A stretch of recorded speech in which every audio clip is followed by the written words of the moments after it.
Pada intinya teman-teman ini pengen ceritain bagaimana hal-hal yang kita saksikan selama kalau saya sih 7 tahun pelayanan di Jogja. Kak Ica berapa tahun?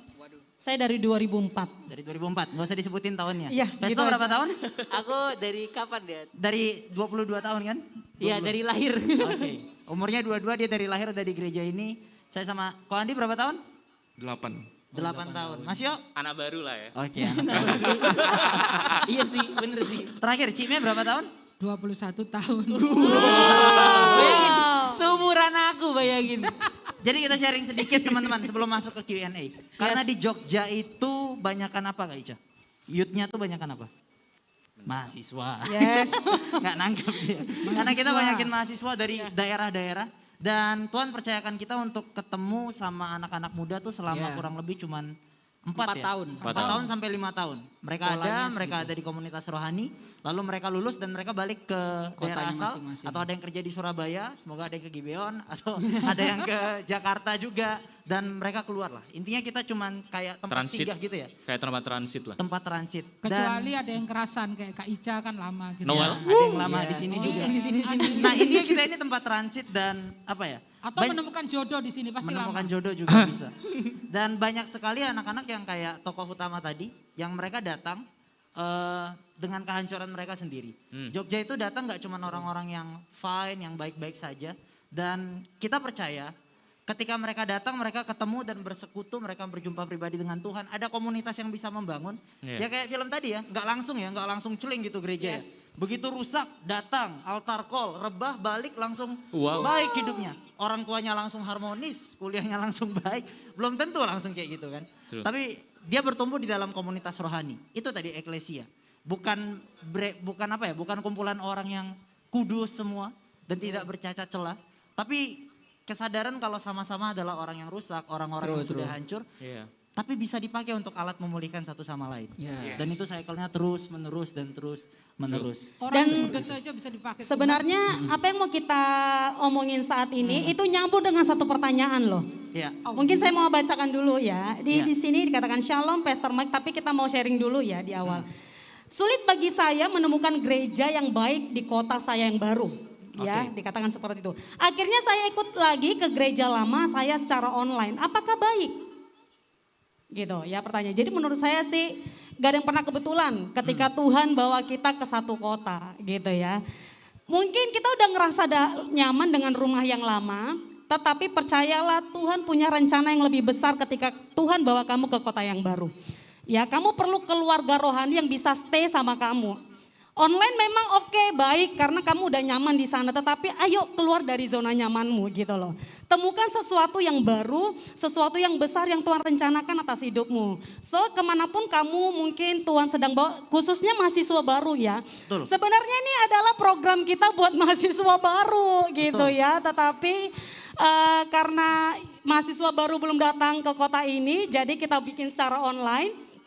Ya, jadi kalau misalnya adik-adik yang baru, mahasiswa baru sudah ada di kotamu sekarang ya untuk menempuh kuliah, ayo buru-buru cepetan temu dengan komunitasmu ya, komunitas gereja yang baru di kota dimanapun kamu tempatkan. Karena disitulah orang-orang yang akan bersama-sama dengan kamu ya, bertumbuh ya dan melayani Tuhan ya gitu. Betul.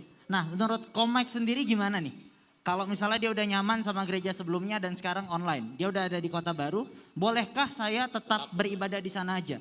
Karena rasanya di kota saya yang baru gak ada gereja yang cocok. Gimana kok? Shalom Pastor Mike.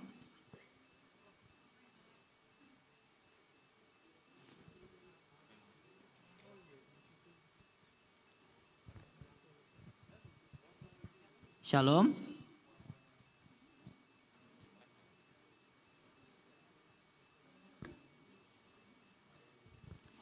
Ya, kita menunggu sebentar ya teman-teman. Mungkin ada kendala jaringan dari sana.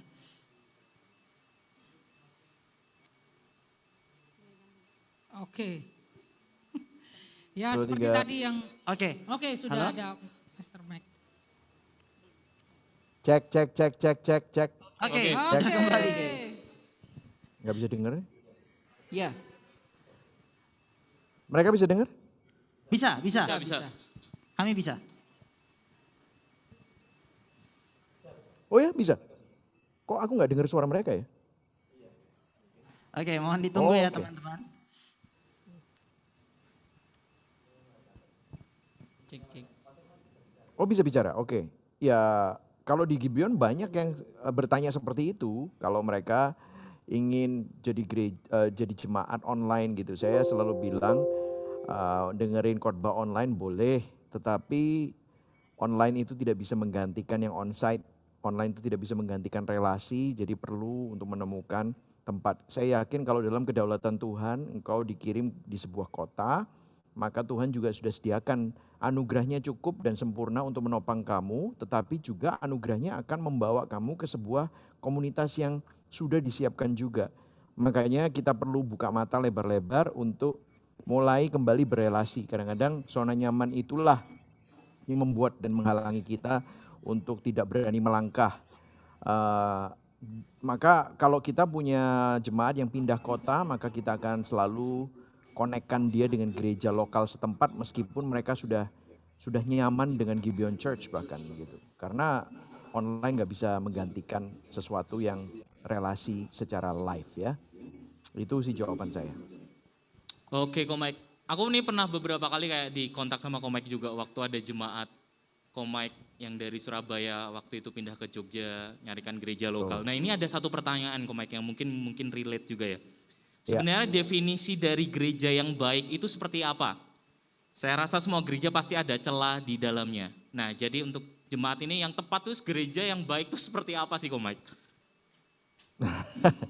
Iya, gereja emang kalau kita bisa bicara ya kayak gitu tuh pro dan konnya banyak. Tetapi saya selalu mengingatkan bahwa yang non-negotiable itu apa? Yang non-negotiable itu apa? Banyak sekali yang non-esensial. Kalau non-esensial itu bicara tentang preferensi, cara ibadah, bahkan kayak style of music. Tetapi kalau bicara tentang non-esensi, esensi itu bicara tentang teologinya, bukan teologi kemakmuran. Dia itu membicarakan tentang Kristus dan salib Kristus. Apakah dia hanya membicarakan banyak sekali motivasi dan beberapa step untuk mendapatkan mujizat dan terobosan. Hal-hal tersebut itu penting sekali karena apa? Kita perlu diingatkan tentang Injil. Karena Injil adalah kekuatan Allah.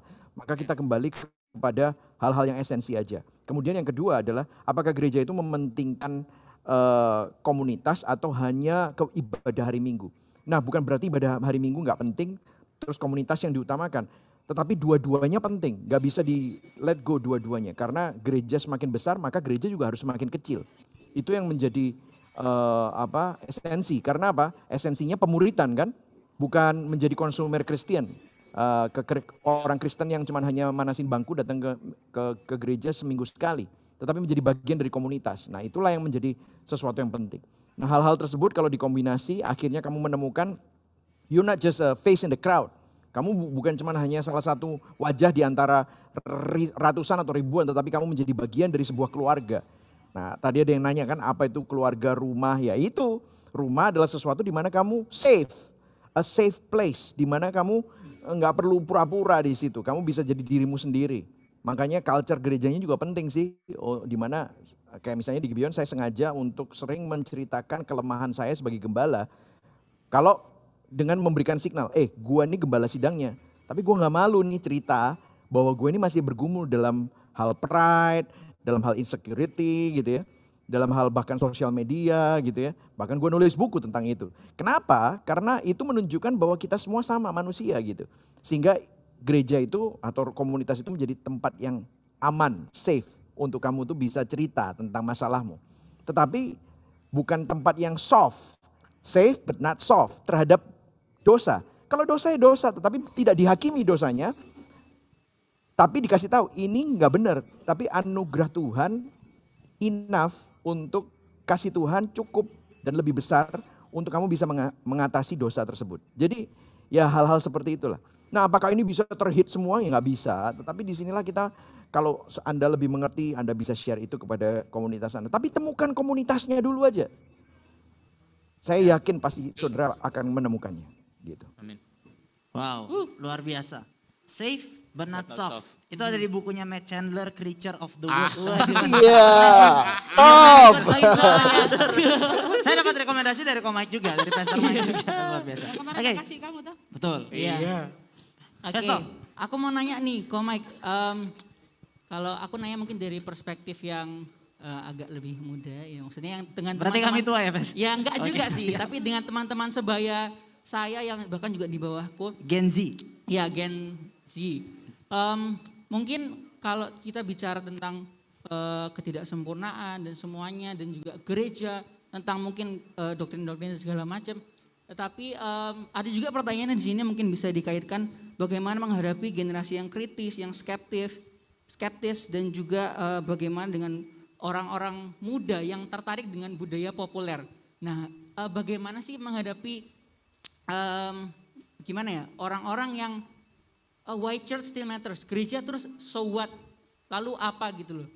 Jadi kayak orang-orang yang masih bertanya-tanya, mungkin bahkan ada di dalam gereja tapi merasa aku cukup kok pengetahuanku dengan aku mengerti Tuhan mengasihi aku, cukup dengan cuman sekedar seperti itu saja. Tapi mereka istilahnya cuma sekedar tahu dan mungkin keep dirinya sendiri. Bagaimana kita bisa hadapin orang-orang seperti itu? Sebenarnya ya, ini saya rekomendasiin buku juga ya, boleh ya? Boleh sekali. Apa namanya?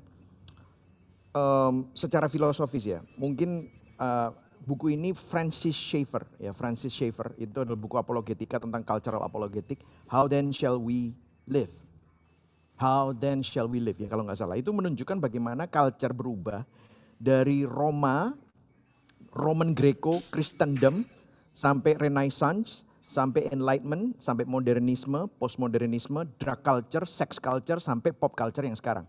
Itu dia melihat, memberikan overview dari kenapa setiap culture itu terbentuk. Nah, saudara perlu tahu bahwa setiap culture itu terbentuk karena ada sebuah kebutuhan. Ada sebuah kebutuhan terhadap apa yang menjadi identitas generasi tersebut.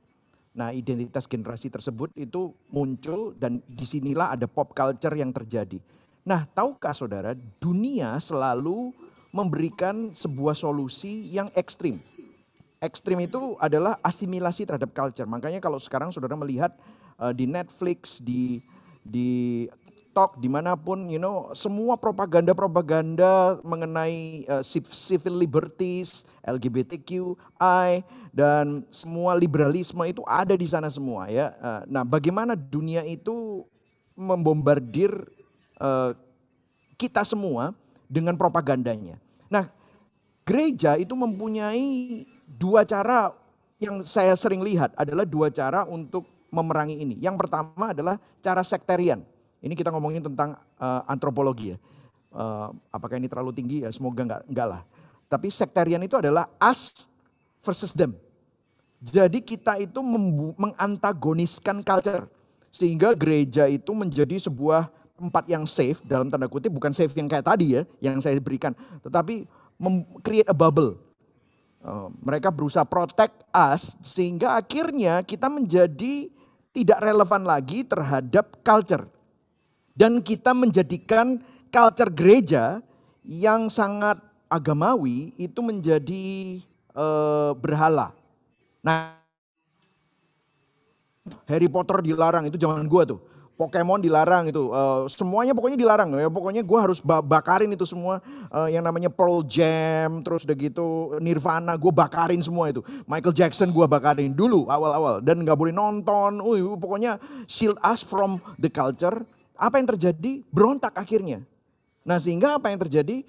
Generasi yang ada di dalam sebuah culture yang seperti itu, mereka terkekang, mereka merasa aku ini nggak bisa hidup seperti ini, kita ini nggak bisa. Nah, Memang ini adalah reaksi yang natural sehingga apa yang terjadi memberontak. Sehingga akhirnya dia ke ekstrim yang berikutnya. Ekstrim berikutnya itu bukan sektarian tetapi asimilasi. Asimilasi adalah kita menjadi sama dengan culture. Apa yang terjadi? Nah, lihat apa yang terjadi dengan progressive Christianity. Gimana gereja akhirnya mengikuti pop culture. Sehingga ada celebrity pastor. Sehingga akhirnya apa yang terjadi, gak ada bedanya gereja dengan dunia. Cuman beda di message-nya dikasih ayat dikit-dikit tapi nggak ada bedanya dengan motivasi. Sehingga akhirnya asimilasi culture ini melarutkan semua esensi dari gereja. Sehingga mereka hanya menjadi sebuah show dan akhirnya. Nah ini dua ekstrim yang sebenarnya Yesus tidak pernah berikan esensinya. Masih ingat gak doa Yesus di Yohanes 17? Aku berdoa supaya engkau tidak menarik mereka dari dunia, tetapi engkau melindungi mereka dari yang jahat. Mereka ada di dalam dunia, tetapi mereka bukan dari dunia. Saudara lihat gak?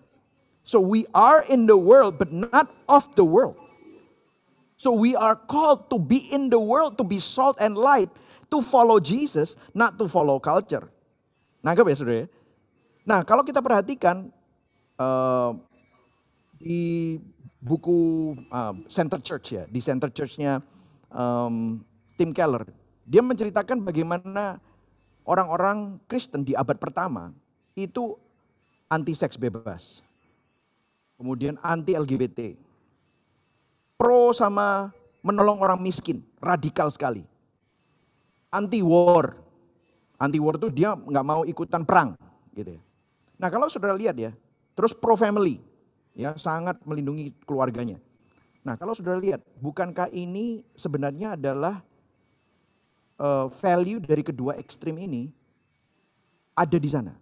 Kalau saudara lihat ya di Amerika Republican gitu ya atau Demokrat gitu ya. Kalau Demokrat tuh lihat anti war, betul nggak? Anti war, sangat mementingkan kesejahteraan orang miskin. Sama, tapi pro LGBT, pro seks bebas. Jadi mereka melihat Kristen itu nggak benar di dalam ini, tetapi mereka tuh sangat peduli sama orang miskin. Nah ini, jadi liberal senang sekali dengan ngasih makan orang miskin, kemudian anti war itu senang. Tetapi kalau kita lihat Republikan atau misalnya fundamentalis ya, yang sektarian itu tadi, wah family is number one, pro life. Tapi gak peduli sama orang miskin. Tapi for war gitu misalnya. Nah ini saudara lihat ya. Kedua ekstrim ini bukan jawaban dari Alkitab. Tapi Alkitab itu lebih tinggi nilainya. Dan bisa address dua-duanya sebenarnya. Nah itulah sebabnya kita sebagai orang Kristen. Kita gak belong to the culture. But also bukan jadi orang yang anti culture juga. Kita ada di dalam culture tetapi selalu challenging the culture. Nangkep ya? Jadi makanya Gibeon juga, maksudnya Anda juga di gereja di IG Jogja, saya berdoa supaya Anda melihat bahwa apa yang culture sedang katakan, itu sebenarnya ada sebuah kebutuhan. Nah kita penuhi kebutuhannya, tetapi jangan menjadi seperti culture itu. Bukan berarti kita anti culture, tetapi kita juga bukan bagian dari culture tersebut. Selalu ada di alternatif ketiga. Makanya gospel is always the third way. Ya, itu gospel the third way. Itu gospel in life-nya Tim Keller ya. Itu menjadi sebuah filosofi cara kita memandang dunia ini. Not of the world, but in the world to be salt and light to follow Jesus. Wow. Amazing. Sebelum aku masuk sana, aku mau kasih follow up dikit dulu ya kok. Kita kan harus ngeliat, discern lah sama culture. Nah, saya sering ngobrol sama Cik Me gitu, Pastor Mike. Kadang Cik Me nih bingung, anak-anak nih udah nonton apa? Di Netflix ada ini. Dan mungkin ada beberapa dari partisipan yang ada juga adalah generasi, Cik Me generasi apa? Senior. Generasi Z. Bukan, generasi tua ya, generasi X. Yang juga sekarang punya tugas penggembalaan dan ketemu sama generasi Z kayak gitu. Nah generasi Z ini kan informasinya cepat. Sedangkan yang di gereja, generasi kayak Cik Me kadang-kadang kalau kita ajak ngobrol, bukan lemot ya Cik, cuman maybe Cik Me jadi bingung gitu loh. Karena di TikTok ada yang kayak gini, terus di Instagram ada yang kayak gini. Nah saya sebenarnya bingung juga. Banyak dari youth pastor yang mencoba mereka relevan. Oke, aku harus nonton Netflix, aku harus nonton drakor biar bisa nonton. K-pop. Atau iya betul kan? Atau ada juga yang sebaliknya pastor, dilarang sekalian. Anak-anak gak boleh buka Netflix. Ada gak Christian Flix kayak gitu? Nontonnya channel-channel ini doang. Gak boleh kayak gitu. Gak usah dengar semua, gak usah baca berita. Ada yang kayak gitu. Nah gimana sih untuk generasi tua ini bisa kenapa? generasi senior ini bisa mencoba relate. Generasi D, Betul. dewasa. Tapi yang sesuai. I think Pastor Mike ngerti pertanyaan. Menurut saya makanya culture itu bukan diperangi, tetapi culture itu di-engage. Di-engage. Karena culture itu sebenarnya saying something. Kayak seperti ya kita ngomongin tentang apa yang terjadilah di Netflix sekarang yang lagi rame, gak usah saya sebutin namanya. Tetapi sebenarnya semua drakor-drakor ini at the end itu crying out, berteriak tentang makna kehidupan. Ya kan? Yang kaya dan yang miskin mereka berusaha ngikutin game lah apa supaya untuk mendapatkan sesuatu. Untuk cari apa? At the end of the day yang kaya bilang gue bosan dengan kehidupan. Yang gak ada duit bilang gue butuh duit supaya gue punya makna hidupnya. Jadi sebenarnya ini berteriak tentang sesuatu. Nah menunjukkan bahwa ternyata uang bukan segalanya. Ya kan gitu. Beauty is not the answer. Jadi sebenarnya kita perlu engage itu. Nah bahasa kita yang harus dirubah untuk bisa engage the culture. Sehingga waktu kita bicara dengan orang-orang yang ada di dalam culture, mereka bisa relate. Ternyata the gospel, Injil itu menawarkan sesuatu yang sebenarnya menjawab kekeringan hati kita dan kekosongan hati kita. Tetapi bukan dengan cara dunia berikan jawaban itu. Karena akhirnya itu end up-nya adalah kekosongan juga gitu. Nah disinilah kita perlu, makanya that's the reason kenapa saya sekolah lagi untuk Christian Apologetics. Karena apologetika, cultural apologetics itu akan membawa kita untuk bertanya tentang hal-hal yang kita melihat antropologi, kita melihat culture, bagaimana ini menjawab. Dan kemudian kita menawarkan doktrin kekristenan, doktrin-doktrin Injil untuk bisa menjawab sebenarnya cerita-cerita mereka dan kebutuhan-kebutuhan mereka yang mendasar. Kalau Pak Yakub Tri kan selalu bilang bahwa ada kebutuhan yang fundamental dan pergumulan eksistensial, ya kan? Kemudian yang ketiga gue lupa apa itu. Ya, pokoknya ada yang ketiga. Ya dua itu aja, pergumulan fundamental, pergumulan eksistensial. Nah, eksistensial ini yang sedang mereka berusaha jawab. Dan pergumulan fundamental udah jelas the gospel can answer it. Tetapi yang eksistensial ini ada di dalam culture. Kita perlu mendengarnya. Itulah sebabnya kita jangan memerangi culture tetapi engage dengan culture. Saya sih nggak takut untuk itu. Wow. Amazing. Lanjut. Kita lanjut pertanyaannya Pastor Mike. Nah di sini ada pertanyaan, bolehkah pindah gereja atau harus paksa untuk bertahan? Kalau misalnya pergi. Ya, jawabannya saya selalu bilang begini. Tadi kembali kepada esensi dan non esensi ya. Kalau kamu ada di sana karena kamu nggak cocok dengan hal-hal yang non esensi, saya rasa itu silly untuk kamu pindah. Atau kamu pindah karena kamu punya, kita ngomong praktek ya, kita punya konflik dengan seseorang. Guess what? Kalau kamu punya konflik sebenarnya itu adalah problem yang merupakan refleksi dari dosamu sendiri. Ya, jadi kamu pindah kemana aja kamu akan mengalami problem yang sama. Tetapi kalau kita bicara pindah gereja karena ada hal-hal yang esensi, misalnya teologi, secara teologi. Ternyata gereja di mana kamu berada atau komunitas berada di mana kamu berada adalah mengajarkan sesuatu yang menentang atau menyesatkan kamu dan tidak lagi sesuai dengan ortodoksi of the Bible. Apa yang Alkitab katakan. Nah, internet ada, teman-teman yang lain ada. Kan sekarang makanya sudah terbuka kan, kamu bisa dengerin khotbah manapun, kamu bisa lihat yang asli sama yang palsu itu yang mana. Ya kan, Injil palsu sama Injil asli itu kelihatan kok. Nanti kamu akan melihat, kamu domba-domba Kristus akan bisa mendengar suara Sang Gembala Agung. Nah pada waktu kamu mendengar suara Sang Gembala Agung, ini nih, ini beda banget nih. Nah disitulah kamu mungkin perlu mendoakan dan menggumulkan untuk kamu bisa pindah dari tempat tersebut. Tetapi kalau hal-hal yang non esensi, hal-hal yang ada hubungannya dengan konflik, maka kamu perlu berberes dulu. Nanti setelah itu semua beres, hati kamu benar, tenang, kamu clear. Kadang-kadang kita nggak punya clarity ya, karena terbawa emosi. Emosi itu seperti kabut. Makanya kita jangan membuat keputusan pada saat kamu emosi. Tetapi kamu tenangkan diri dulu, makanya orang perlu refleksi. Kadang-kadang kita orang-orang karismatik nggak biasa untuk merenungkan hal-hal yang deep. Kita maunya rame-rame mulu.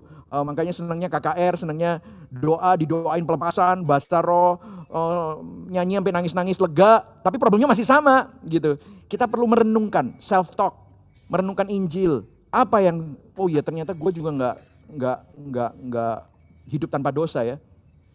Gue butuh anugerah juga, sama seperti orang itu. Nah disitulah kita akhirnya bisa menenangkan hati. Setelah tenang, jelas, baru nanti kita cari apakah ini esensi atau non esensi, gitu sih. Wow, amazing. Menarik yang tadi, Pastor, yang menarik yang tadi. Saya jadi kepikiran di Gen Z juga. Kalau misalnya kita bisa ngelihat ya sebenarnya hal-hal yang non fundamental, hal-hal yang penting atau tidaknya di gereja itu sebenarnya sering dipermasalahkan kayak gitu.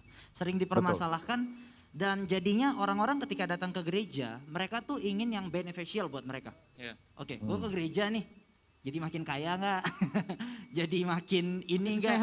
Sehat nggak? Atau misalnya jadi makin baik nggak? At some point mungkin ya kita harus ngelihat pertumbuhan gitu ya. Bukan secara ekonomi tentunya, tapi secara spiritual, pertumbuhan. Tapi bagaimana kita bisa menjawab kepada orang-orang yang bilang, aku udah ke gereja nih. Aku udah ke gereja tapi hidupku gini-gini aja. Ini kan ada nih di postingan Egy Jogja kemarin. Aku udah ke gereja tapi hidupku gini-gini aja. Gereja tuh nggak bisa berdampak buat aku. Malah yang di dunia tuh bisa lebih berdampak buat aku. Nah, how to answer that? How to answer that to those kind of people? Silakan Pastor Mike. Karena ya ini kalau kayak gitu kan jadi kita melihat bahwa journey of faith orang tersebut itu belum mengerti esensinya kelahiran baru itu seperti apa. Maka ini harus ditanya, mungkin this is where we engage with the person. Ini on personal level, nggak bisa kita pakai blanket statement ya. Kita harus have a conversation sih with that person. Karena setiap orang sebenarnya mendambakan sesuatu, ada sesuatu yang kosong dalam hidupnya. Maka pada waktu kita mengetahui itu baru kita bisa engage apa yang Injil sebenarnya bisa tawarkan.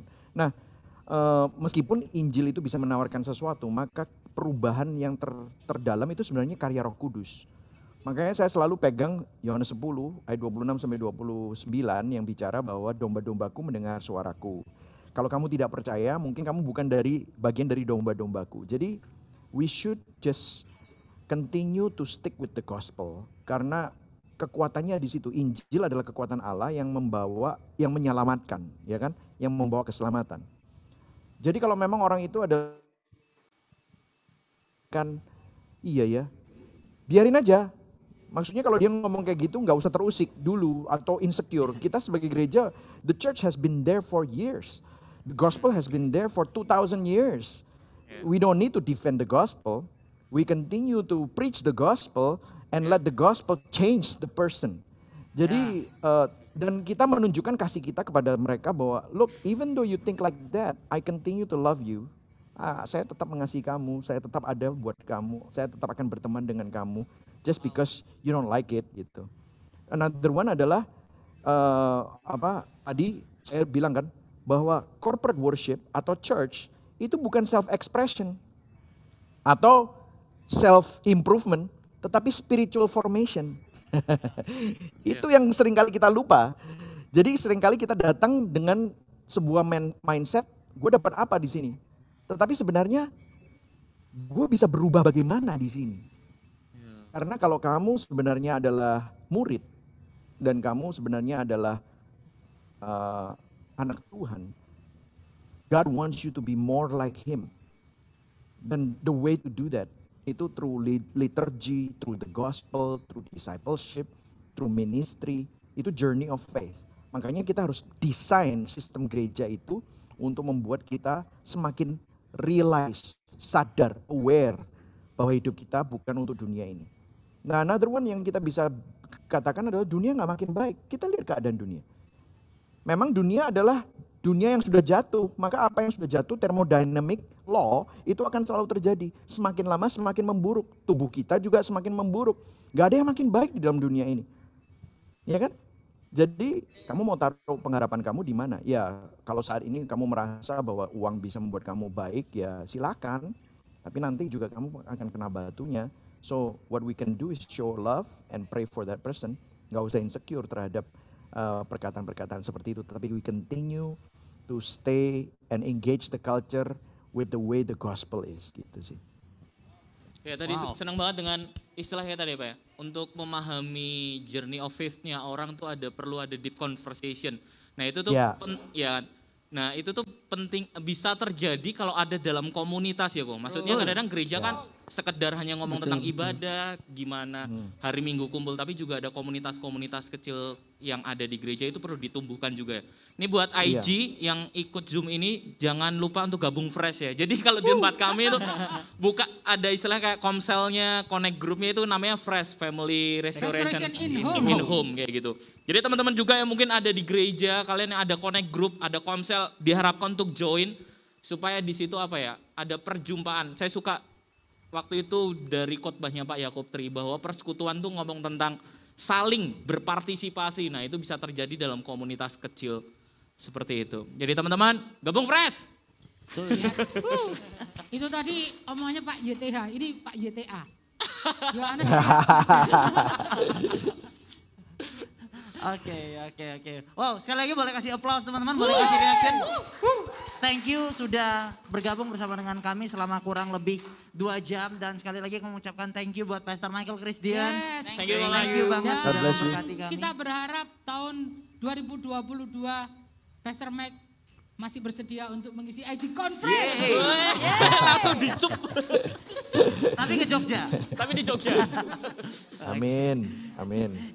Oke, dan terima kasih sudah join, dan sekali lagi teman-teman, kalau mungkin ada barangkali teman-teman yang mahasiswa baru yang ada di sini dan teman-teman akan berkuliah di Jogja, sekarang kuliahnya masih online, kan entar lagi udah akan kuliah tatap muka, teman-teman dan rindu untuk bergabung di komunitas rohani, teman-teman bisa isi link yang nanti akan dikirimkan sama kakak-kakak dari tim Care supaya bisa bergabung di dalam komunitas rohani kami. Besok juga kita ada ibadah ya. Pastor mungkin bisa umumin? Our Sunday service jam 5 sore, jadi untuk teman-teman yang mungkin sedang lagi di Jogja yang pengen ibadah di Influence Generation bisa daftar, untuk yang onsite bisa daftar silakan cek di IG, di bio-nya IG Jogja itu ada pendaftaran untuk ibadah onsite. Nanti ada kuotanya juga, misalnya kalau sudah penuh berarti mari sama-sama bisa gabung untuk online juga. Begitu. Oke, dan besok Sunday service-nya spesial. Oh iya, spesial besok Minggu. Ini dia kelihatan nggak ya? Ya. Caranya itu suka senyum. Iya. Iya. Nanti sama Pastor Jimmy Sugiarto, seorang pakar juga, dosen konseling dan psikologi STTI Yogyakarta dan ketua Rumah Konseling Jogja. Dan bulan ini kan kita membahas tentang self, kita akan bahas tentang mental health juga dari perspektif Injil. Nantikanlah besok Minggu kita lihat. Betul. Jadi kita akan bahas tentang depresi, kita bahas tentang suicidal thoughts, tentang self harm dan bagaimana gereja menyikapinya. Bagaimana beliau juga lulusan psikologi, tapi beliau juga dosen di Sekolah Tinggi Teologi Injili Indonesia. Jadi kita akan dapat sudut pandang yang komprehensif banget. Jadi teman-teman yang ini registration udah tutup belum, Bas? Belum ya? Baru mau dibuka. Masih bisa buka. Teman-teman yang di Jogja, kalau misalnya sudah bisa tidak bergejala, silakan datang onsite. Sehat, sudah vaksin. Tentunya tidak bergejala. Kalau misalnya mau online juga tidak apa-apa. Dan yang dari gereja masing-masing, semoga ini bisa menjadi berkat buat tempat teman-teman juga. Ini bisa diaplikasikan dan teman-teman semua bisa semakin bertumbuh lagi, semakin menunjukkan bagaimana gereja is meant to be.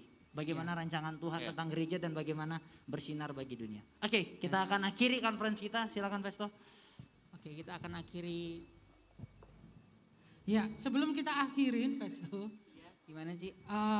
Kayaknya di Zoom kita ini ada gembala kita, Pastor Mike. Namanya Bapak Timotius Hardono.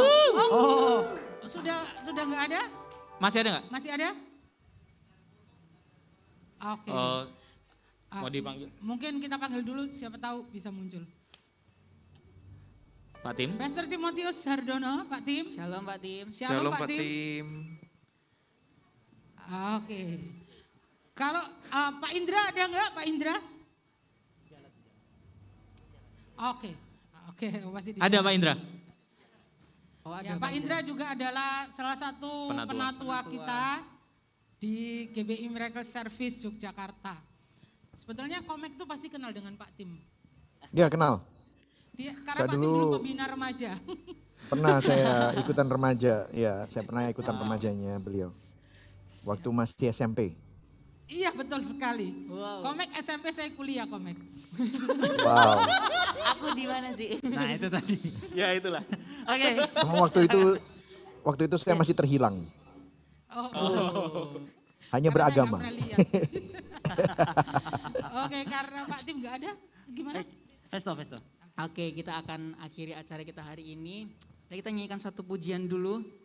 Sebelum nanti kita akan menerima doa berkat nanti yang akan dipimpin oleh Cik Mei. Terima kasih Tuhan, terima kasih. Kami bersyukur buat setiap sharing yang kami terima, buat setiap firman yang kami terima. Kami bersyukur buat kesempatan ini Tuhan. Biarlah sore malam hari ini Tuhan, Engkau yang terus membukakan hati kami, membukakan pikiran kami. Untuk kami terus dapat melihat dan terus lebih lagi bertumbuh iman kami, pengenalan kami akan Engkau. Biarlah lewat konversi ini banyak gereja-gereja lain juga yang diberkati, bahkan juga menjadi refleksi buat kami di tempat ini Tuhan, bahkan di setiap gereja-gereja yang ada. Kami bersyukur Tuhan, terima kasih. Kami akhiri acara kami malam hari ini Tuhan, terima kasih Tuhan. Segala pujian bagimu, segenap nafas muliakanmu, surga bumi kan berseru kuduslah Tuhan. Mari sama-sama lebih tinggi lagi katakan segala pujian bagimu, segenap nafas muliakanmu, surga bumi kan berseru kuduslah Tuhan. Kuduslah Tuhan, kuduslah Tuhan, kuduslah Tuhan, kuduslah Tuhan namamu.